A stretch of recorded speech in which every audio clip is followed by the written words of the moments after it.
Every edition of the games starts for us way before the opening ceremony. And I'm not talking weeks, not months, I'm talking years. We have worked for a long time with Milano Cortina on positioning the games. And we have tried to communicate that up front, that once we get there, it's execution. But before it's development. Joining us today is Christian from the International Olympic Committee, sharing an inside look at how the Olympic Games are planned, positioned and experienced by the world. Lighting of the torch is a big event to start the games, and it has historic value. How do you see the importance of it? The Olympic flame really carries a special meaning. Once the torch arrives, that's when people feel it's real. We're not talking about planning anymore. We're talking about the Olympic Games are coming. Has there been any bumps on the road, any difficulties in your work with the IOC? Oh, absolutely. I mean, we had quite some challenging times. In the IOC, you stand on a ball and you permanently try to balance on the ball and not to fall off on the ball. And every move you do, it has an impact on every other corner or on every other place on the ball. And that's what we have to consider when we take decisions, when we implement things. It should work for as many as possible. Christian, welcome to Sports Management Podcast. Thank you very much. Looking forward to being with you. It's great to have you on the show. We are roughly a month away from the Olympic Games in Milano Cortina. So how is your work nowadays leading up to the Games? Well, quite a few people of the IOC are in Milano already, or in Cortina, or Livigno, or Bormio, and are preparing for the games. But of course, the organizing committee is also getting bigger and bigger, more and more people. All of them are on board. The first volunteers are there. And we will gradually move to Milano with our team as well. Myself, I'll go, I believe, on the 25th of January. So it's about 2 weeks before the games that I will arrive on site. But of course, we have like daily calls already. We are in constant contact with the organizing committee. So what we're doing here is really getting the last stretch done. And then the athletes can arrive towards the end of the month. Amazing. So in your role as the Director of Corporate Communication and Public Affairs, you have held this role now for since 2019, I think. Leading up to the games, more specifically, what you do, how does your work look like? Look, every edition of the games starts for us way before the opening ceremony. And I'm not talking weeks, not months, I'm talking years. So we are always in touch and working with the organizing committees from the outset. So in other words, the planning of an Olympic Games starts the day after the games are being awarded. That means we are going regularly to the coordination commission meetings on site once or sometimes twice a year. We are having regular calls with the comms people from the from the organizing committees and the future games hosts. We are planning all their milestones with them. We are supporting them along the way with their milestones. For instance, for LA, as you might know or not, there's the ticketing release coming on the 14th of January. So we are working with them towards that. And so we have been working with Milano Cortina, with the organizing committee and with their team since a long time, since many years, since the games were awarded. And now it's crunch time. You know, now they have their full team on board because they grow gradually with time. Now they also have like daily events. Right now the torch relay is on since early December, and there is something happening. They have daily news. We need to make sure that all the challenges are being addressed, but also all the opportunities are being used. And at the same time, we have worked for a long time with Milano Cortina on positioning the games, meaning what do these games stand for? What does make these games unique? And we have tried to communicate that up front because the media and everyone needs to have that information when they start reporting about it. We can't just be reactive. So we try to position the games along the way so that once we get there, it's execution. But before, it's development. Interesting. And you mentioned LA 28 as well. Are you kind of double working here now that you're working for both of these simultaneously? Well, double working would be almost like holidays. Uh, Actually, we have also the organizing committee for the French Alps 2030.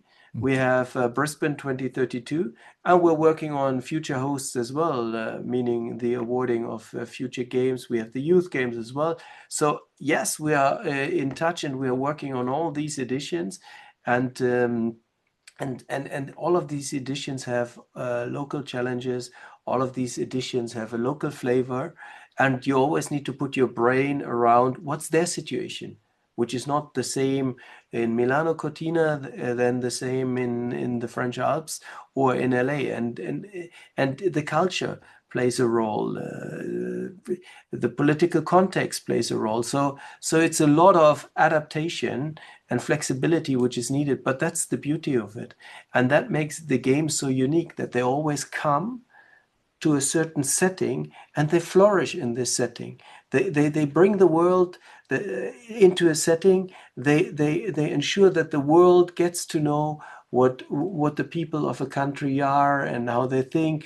They introduce a culture to the world, and they introduce the world to a culture, and that's the beauty about the games, and that's why it's so nice that the games are in different places regularly and not just in one, because there are people who argue, the game should always be in one place. Yes, but that would mean we would lose some of the magic. Definitely. And as a Swedish person, got a little bit bummed that these games didn't end up in Stockholm. Now we're in Milano Cortina. So what do you say is, like you mentioned, the uniqueness of Milano Cortina? Why will this be so special? Yeah, well, they're talking about the new Italian spirit, right? That's a bit one of their headlines.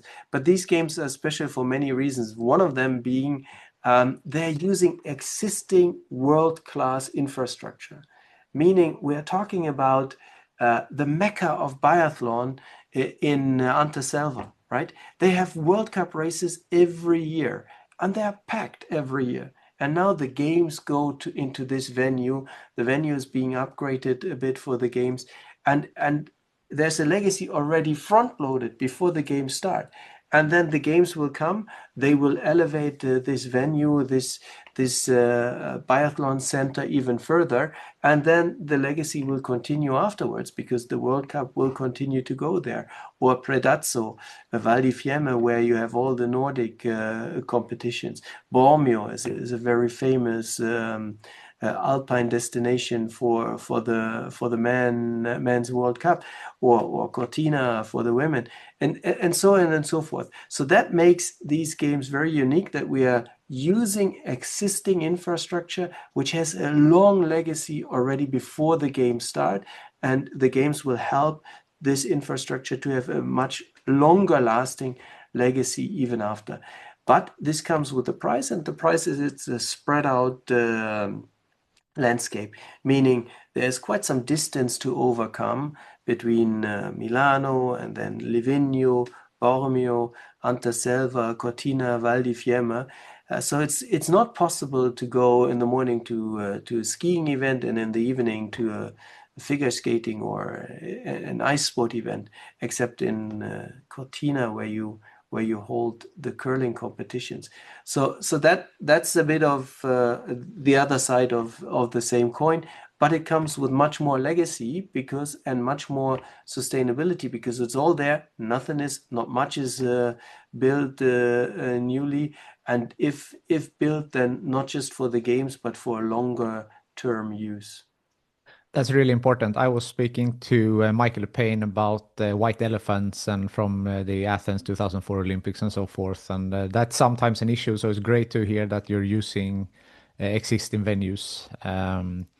You mentioned also like with the curling. I work with ice hockey in my day job, and there was some writings about the hockey rink with the dimensions and everything. So how's It's that going? ready. It's ready. It's gonna be ready. Don't worry. It's gonna be ready. Yes, it's late, but it's gonna be ready. The test event is gonna be happening soon.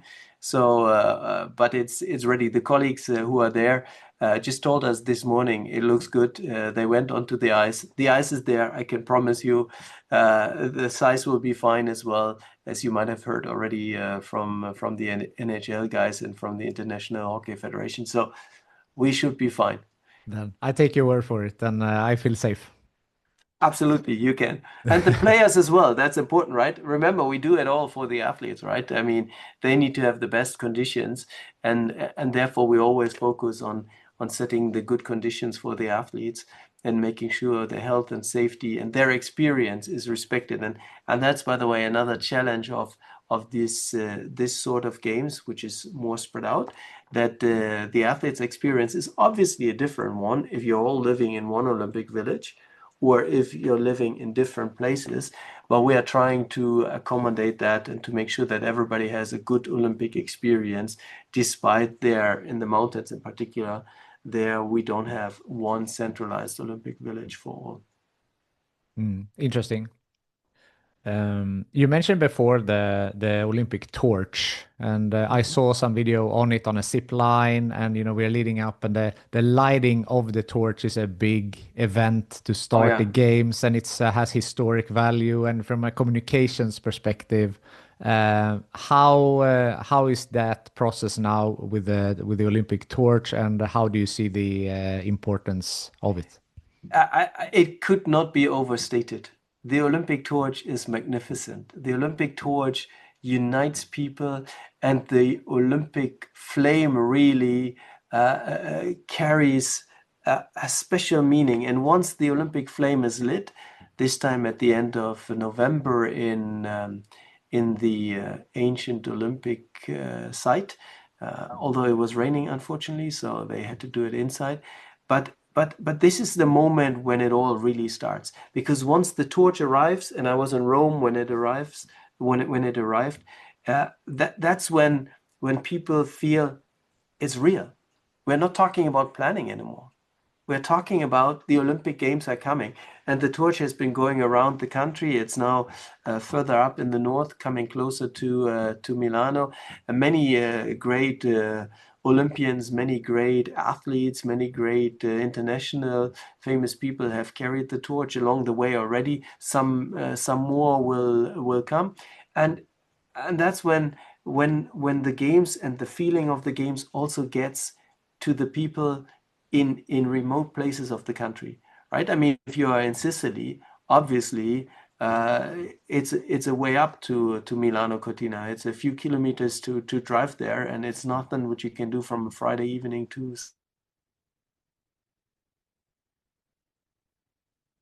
Yes, there's something big going on, and that might create interest. That might trigger them to actually go up there and to buy tickets to come and to watch the competition, despite them not necessarily being a winter sport region in Italy. So that's really the torch has many effects, not just emotional effects for the people, but also effects of igniting the spark, the flame in the whole country, and making everyone aware the games are around the corner.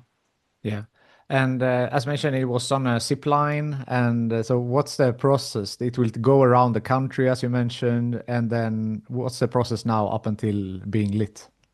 Absolutely. So the torch relay is only a domestic torch relay after it takes off in Greece, because in Greece the flame is lit. Then there is a short Greek torch relay at each edition of the games. So it was the case here for a couple of days. And then after Greece, it goes to the host country. In this case, it went to Italy. And now it went around the country, and it will continue going around the country. And now it's further up in the north right now. And then it will come closer and closer to Milano. The last 1, 2, 3 days are going to be very close to Milano. And the last day is then in Milano before the torch arrives during the opening ceremony in the stadium. And then the Olympic cauldron is going to be lit. And that's always the big moment, as you described it earlier, but also as as it is symbolic when, this moment when the cauldron is being seen and is being lit. That's also a little secretive moment all the time. Who's the last torchbearer? Who's going to light the cauldron? And that's, by the way, one of the privileges of my job is to get a preview on the opening ceremony or the closing ceremony of the games long in advance and in between all the time to look at certain elements and to comment and to make sure that we're all aligned. And I love these meetings. There's always a small group of people sitting around the table being introduced to the plans of the creative team. And there's a great creative team in Italy. There's a great creative team in LA in place. And opening ceremonies, closing ceremonies are always a magnificent and they hold so much meaning, and it's not for no reason that hundreds of millions are tuning in when the opening or closing ceremony is on, in particular the opening ceremony, obviously. Yeah. And you get some behind the scenes content there and some information before the rest of us. So, I mean, the lighting of the torch has been also how you do it. It's been shot with an arrow, flaming arrow, and all different things. So, anything exciting planned for Milano Cortina? Absolutely. But guess what? I can't talk about it. I assumed so. But great to know that there are exciting plans, at least. So everyone will tune in for that for sure. Yeah, that's for sure. I mean, you got to see all of this is also going on since so many years, since decades, right?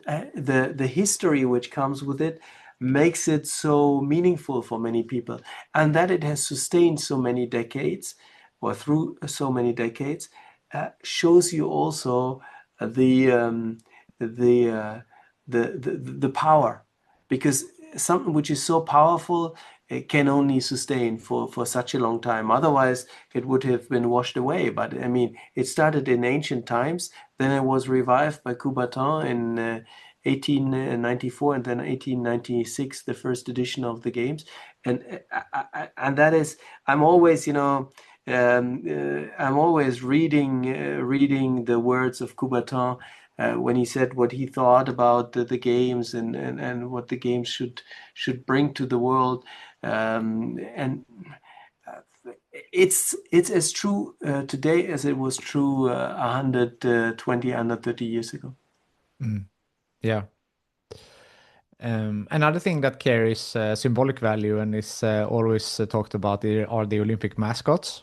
And I read, was it Tina and Milo this year? Is that right? Yeah, that's very right. And you know what? And they have Tina and Milo also have a couple of friends which are called the Flows, which are little snowdrops, I believe. But I need to look up what they really are. But in any case, a nice little gimmicks. And I personally, I'm a big collector of the mascots, so I have them all at home. And whenever I come from the games or before you can buy them already, I always bring them home. And it's how do I say? It's one of these things which many people remember, right? I mean, the first mascot, the first known mascot as such was Waldi, the dachshund from Munich '72. Since then, I mean, it started in Grenoble already. They had a sort of mascot, but then Munich was the first real one. And in the Olympic Museum, we still sell Waldi until today, because people are coming and are interested and want to have a Waldi at home, and so are the other mascots. I mean, of course, the mascots also represent a bit of the culture of the region. They're very unique, and they trigger some interest way before the game start. Are you in a small group of people getting to decide which ones, how they will be, how they will look like, what they will be named? No? That's always the organizing committees. I mean, we divide the work here, and it's the organizing committees which develop their look and feel. They develop their mascots. they develop their vision, their branding, their logo. All of this comes from the organizing committees, and I was just yesterday in a discussion about a future logo. They then come and present to you ideas. You comment, you say what works, what doesn't work, where do we need to make sure that the visibility of this element or that element is better. And the whole objective is, again, to make sure that it's games from a certain region, but which actually inspire the world, right? Because in the end, it's games in a region, but it's games for the world. The world comes to visit that region to experience the games. And that's the balance which you need to find when you develop a mascot, a logo, a look and feel, you name it. Interesting. I'm interested in your journey as well, how you got into this line of work, and did some research and think that you got into sports at around 8 years old. You're doing some cycling. So can you talk us through, your relationship to sports and how you got into communication and later IOC? Absolutely happy to do that, Marcus. To say the first thing, that's the beauty about the job, that it's passion, right? It's not just a job, it's passion, or the other way around. It's passion, and it's beautiful that you can turn passion even into a job. So I've never gone to work ever in my entire life saying, "Oh my goodness, 8 more hours until the weekend." I always enjoy it. Of course, there are moments where it's tough, but it's still we do it because we love it, and that's the same for all my colleagues here. And when we have interviews for people who want to work for the IOC, or before I worked for the National Olympic Committee, or even for a news agency, for a sports news agency, because I was a journalist, it was the same. They all love sport. They do that job because they love what they are going to see and what they're gonna work on. And that was the starting point for me. I got into sport, I got into cycling. I was born in the GDR, German Democratic Republic. That's for the younger ones of your listeners. That's when Germany was divided in two parts, East and West. That was the eastern part, which was part of the Eastern Bloc, meaning Poland, Russia, or Soviet Union at the time, and some other countries. And there was a wall dividing Germany. And I was born in East Germany. I got into cycling. Sport was a good way of actually, finding an area where I could explore myself without being drawn into politics too much. So that was very useful. Then the wall came down. I continued with sport, and then I studied sport and sport and communication. I came out of that, started as a journalist, as I said earlier, in a German news agency, SID, Sport Information Service, which belongs to AFP. I reported about the Olympic Games, first time in 2006, Torino. That were my first Olympic Games, very young as a reporter. They allowed me to go there. Then I went to Beijing 2008, and then I became the spokesperson for the National Olympic Committee in Germany. I joined them in 2009, stayed on board until 2015 before I joined the IOC, started here on another job, was responsible for the communication in the German-speaking countries, and then I became the director of communications and public affairs, corporate communications and public affairs in 2019, as you said earlier already. Interesting. And you started in 2019 during Thomas Bach, right? Was president Yes. at the time. Absolutely, because Thomas Bach and I, we knew each other. He was the one who hired me when I came to the National Olympic Committee. He was at the time in 2009 when I joined the National Olympic Committee, when I jumped the fence, if you want to say, from the journalistic side to the journalistic side where you're asking question to the side of the organization which has to answer questions. That was in November 2009. I joined the IOC. He was the president at the time. We had an Olympic bid as well during my time at DOSB. We lost for the 2018 games against Pyeongchang. In 2011 was the decision in Durban. And then I was there when when Thomas Bach became IOC president in 2013. I accompanied him during his election campaign, supported him there, and then at some stage he asked me to join him in Lausanne, and then I joined him here in 2015, and I took that role here for the organization. Of course, I was close to him, but it's a role for the organization, right? We all work for an organization, and that's why I stayed on board in the DOSB longer after the IOC president, Thomas Bach, had become IOC president. I stayed on board and supported his successor, and now I'm supporting Kirsty Coventry here in the IOC, and it's great to have to also get to know different characters and how they run an organization. I really enjoy it, and I love my job. I'm glad to hear. Does how you work and maybe strategies and so forth change when the presidents changed? So did Bach have a different strategy or a different way of working than President Coventry has, for example? Absolutely, things change. I mean, it would be terrible if it wouldn't. It must change, but it changes already during a term of one president. Everything develops. I mean, we go further. The situation is not the same than it was in 2013 when Thomas Bach arrived. It wasn't the same situation in 2018 and then in 2020 and so on and so forth. So absolutely, there's a development during the presidency, but even a bigger change is if there is a new president coming in, because during the election campaigns, the presidents or the candidates for the presidency put out their manifestos, their plans, their strategies, their ideas, which they then put forward to the membership, and based on that, the membership elects these candidates, and then once they arrive here, then it's about to implement what has been proposed, and right now we are going through a huge process which we call Fit for the Future.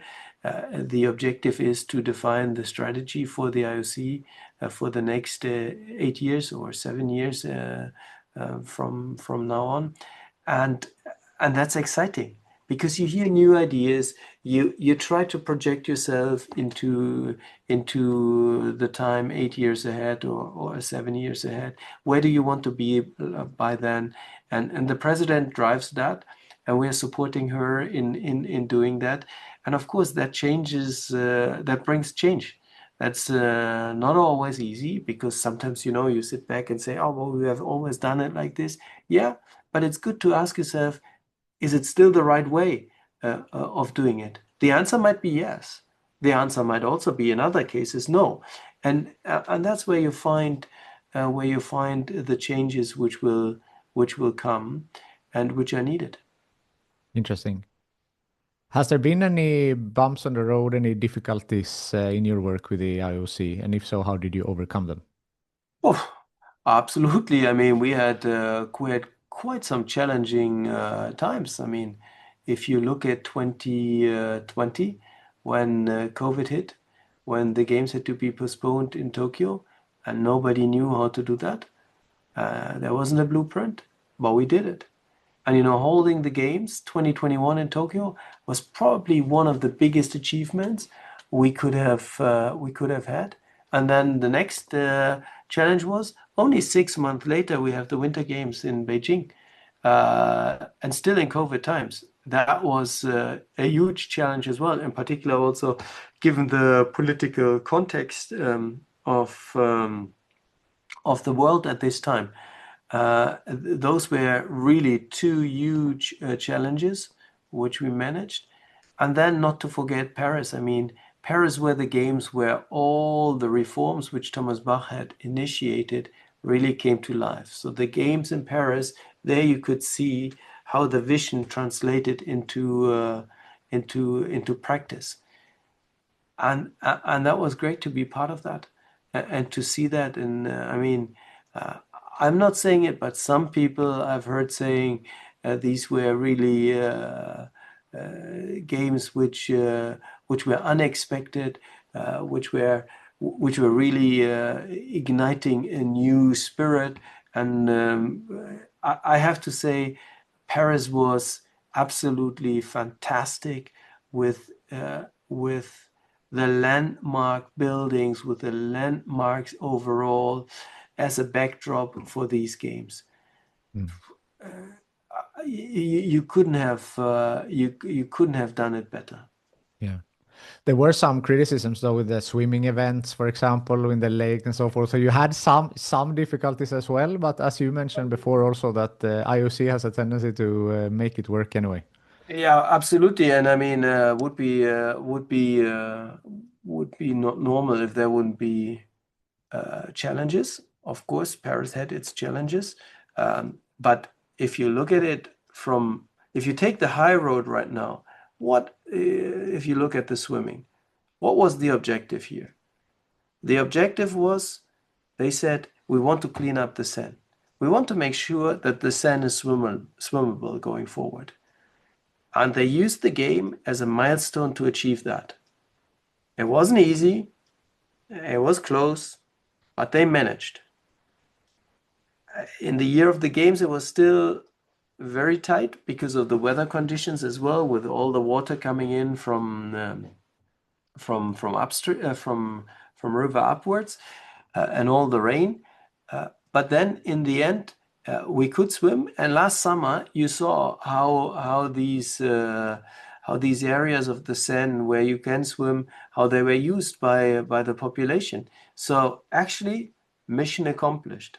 Yes, wasn't easy to get there, and in between it was on an edge, but we got there, and this is what the games can do, because that they serve as a finish point or a finish line. Everybody knows if we want to get that done, we need to get it done by the opening ceremony, because it's inevitably that the games start on day X, and that triggers a lot of community sense. That triggers a lot of effort, which without that finish line you would never have. And some cities use this for use the games for this, and we are saying the philosophy in awarding the games is, you guys, the games should serve the long-term needs of the city. It should never be the other way around. You shouldn't adapt the city to the games, but you should say, what are the long-term needs of the city, and how do we adapt the games so that we can make it work for us? And this is actually which has been worked out quite in a quite sophisticated way. And if you look at Milano Cortina, we talked about it in the beginning, how they use the games to make sure that they continue their long-lasting legacy in winter sport. That's just the right approach. Yeah, for sure. If we think about the communication aspect on this, IOC is appealing to literally everybody and it's worldwide. So how can you make sure in your communication strategy that, the older generation, younger, and also globally to find something that appeals to everybody? That's a very challenging subject. Number one, I think we need to be clear. IOC and the Olympic Games is actually two things. Sometimes it's useful to consider it as one, but sometimes it's also useful to consider it as two, because the IOC is, if you want, the owner of the games or the guardian of the Olympic Games. But the IOC is also the leader of the Olympic movement, and as such is a policy maker. So sometimes we have to make policy, and that's not very welcome. But or it's welcomed, depending on what policy we are making. And the objective there is to make sure that every policy we make supports the games, right? But sometimes if a policy is not as welcome, then it's good that we can differentiate between the two, right? And as an organization, we also need to deal with political situations around the world, which have an impact on the games. But people definitely love the games, and sometimes they bring the IOC very close to the games, and sometimes they don't see the IOC very close to the games. And that's something which actually helps or does not help. It helps in bad times, but it doesn't help in good times, because in good times you want to get as much of the success transferred from the games to the IOC, and that's sometimes not as easy as in challenging times when the challenges are transferred from the IOC to the games. But with looking at it globally, we have national Olympic committees, 206 of them. If you see that we have 193 UN member states and we have 206 national Olympic committees, meaning committees which are really national and some are regional, and that's why it's more than UN member states, then you see that this organization is in every corner of this world. And the spirit of the games is represented in every corner of this world by the national Olympic committees and their athletes. So for us, it's very helpful to have these organizations who do the local work, because we can't do the local work from Lausanne. How could I sit in Lausanne and could say what would be the best communication in Samoa? That would be, or in Sweden, or in Germany, or in the US, or in Chile, in Japan, or in India, you name it. That's difficult from here. But so we need to think of how do we enable our national Olympic committees, for instance. How do we give them tools? How do we provide them with materials? How do we ensure that they can do the job which they are supposed to do? Then we have international sport federations. They're responsible for their sports. So in other words, the IOC is not an expert in skiing. We have the International Ski Federation.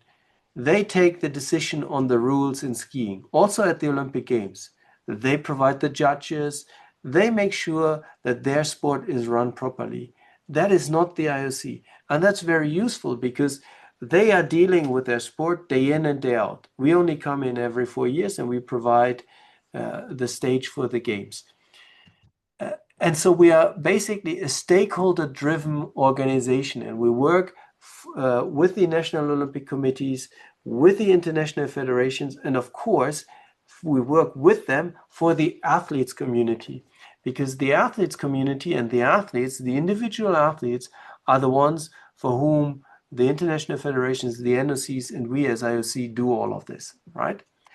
But then we also need to make sure that the people who watch it and who are around it are buying into it, are liking it, so that we're presenting to them, and I call it now a product, which is interesting, that they don't say, oh, I don't care what they do there, and I turn off the TV or my mobile phone and watch something else. We still need to keep an interesting product, and therefore the work in the IOC is a constant balancing act. It's a super complex organization. And I describe it with the following image. I always say, in the IOC, you stand on a ball, and you permanently try to balance on the ball and not to fall off on the ball. While you might know there are these balance pads where you have half of a ball underneath, and the worst what can happen is that you trip and you stand still on one side. But when you stand on the ball, it's not like this. You need to balance permanently, because otherwise you fall off the ball and you have a problem. And every move you do on top of the ball, it has an impact on every other corner or on every other place on the ball. And I think that is the work we have to do, and that's what we have to consider uh, when we um, when we take decisions and when we implement things. It should work for as many as possible. Unfortunately, it's not possible to make it always work for everyone. Our world is too diverse. The sports are too diverse to make it work for everyone. But we try in every in every situation. But mostly we are quite successful in doing so because that's how we keep the unity of the Olympic movement together. And that we still have 206 NOCs coming to the Olympic Games shows you that we are quite good at that.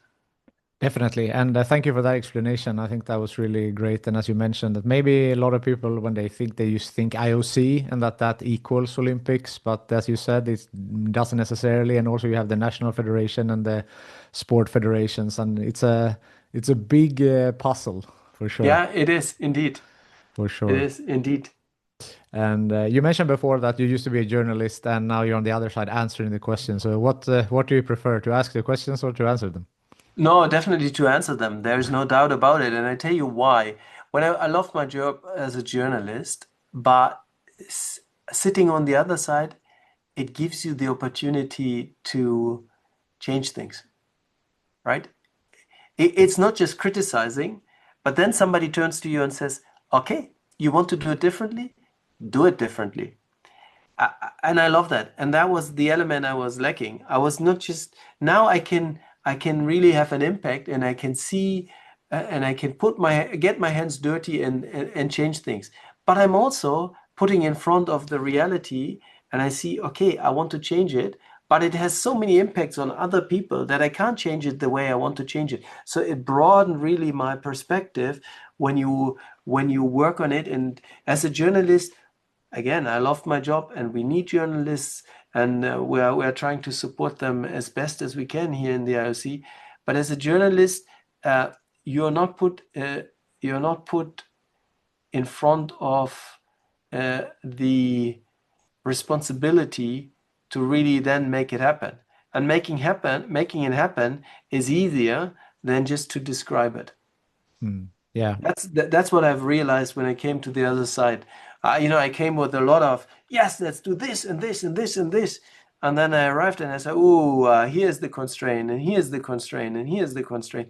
And you realize how complex many of the questions, which seem to be easy from your chair at your desk, how complex these questions are. I understand that.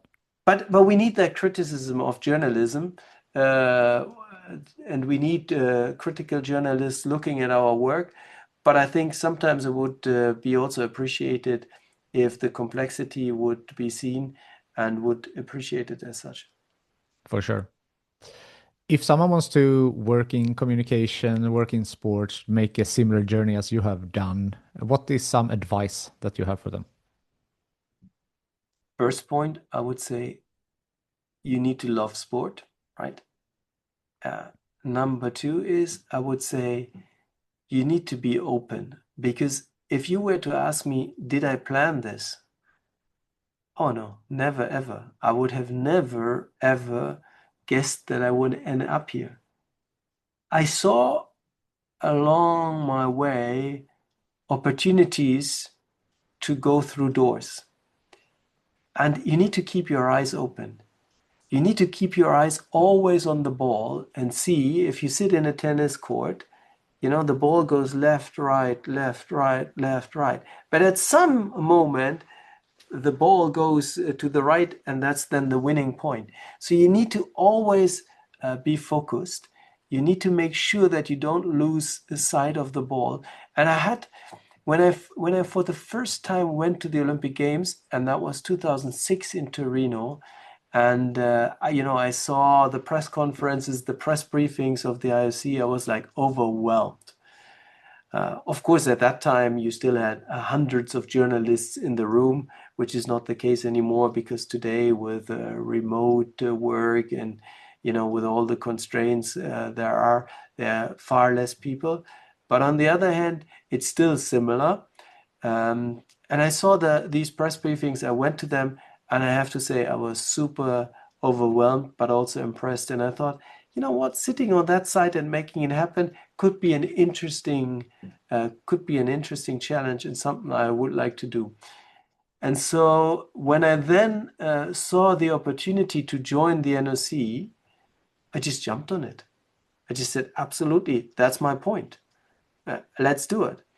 But I was also very clear very early in my career that I'm not, in the first place, a football person.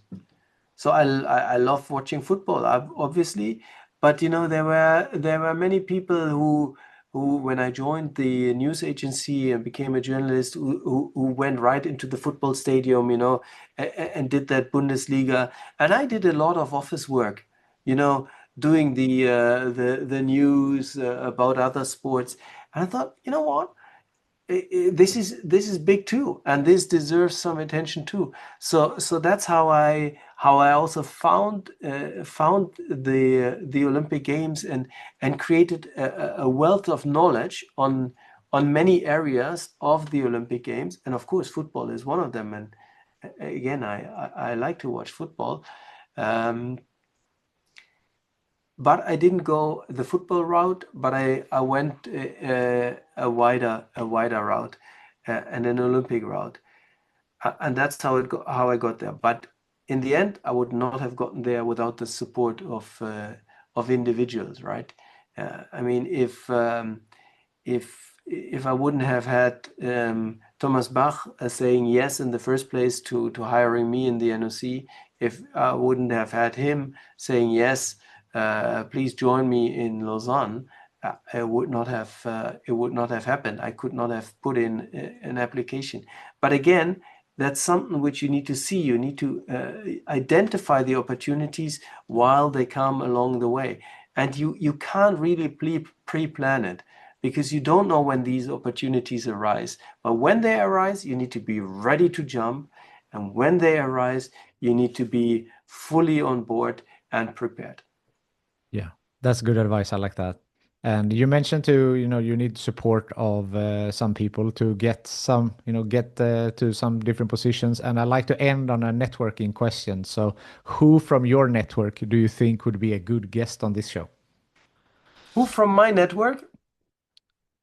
Um, if you ever want to talk about Olympic brand, then there's a good colleague of mine who is Terence Burns, who is really somebody who is, and I'm happy to introduce you. Then there's another guy called George Herthler, who is an expert on Pierre de Coubertin, who has done many Olympic bits. He was writing films, bit books, and those both are Americans. Two great guys. Uh, Now we've covered America. If I look towards the other side, um, uh, an athlete who is very interesting is Abhinav Bindra from India, who was the first gold medalist of India ever. He is a shooter. He's a great mind, a great person to be on your show, I believe. And now let me think of someone else who I could recommend. Well, I'll send it to you. How Yeah, about for that? sure. Yeah, How thank you so about much. that? That's Terrace Burns has been on my radar for sure for quite some time, and the Okay. others seems like a great guests as well. So I appreciate that. You're welcome. Um, yeah, um, Christian, it's been a pleasure talking to you. Thank you so much for taking the time to be on Sports Management Podcast. Thank you, Marcus. All the best. Enjoy. Cheers, cheers.